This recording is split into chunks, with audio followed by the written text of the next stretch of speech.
Okay, this is still in chapter 14a. This is just the next example on.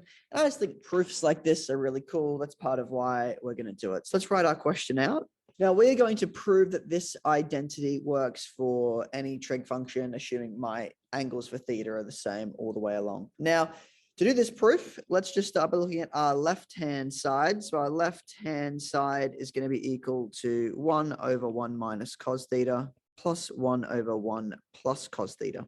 If I have a look at this, whenever I have split fractions like this, I want to make my denominators the exact same. So let's do some cross multiplication. If I do that, I get 1 plus cos theta plus 1 minus cos theta now is all going to be over 1 minus cos theta, 1 plus cos theta.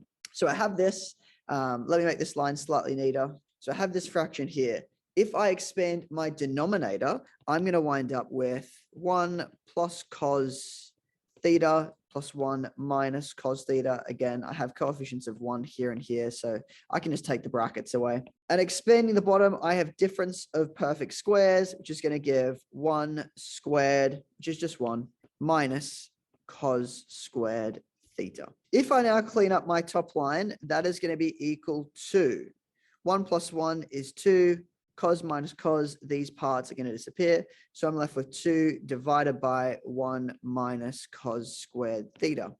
Now, what we looked at earlier was this relationship equals 1. There is a few ways to rearrange my Pythagorean identity over here. I can get an expression for sine squared theta if I subtract cos off both sides. So whenever I see 1 minus sine or cos squared, that is equal to the opposite function squared.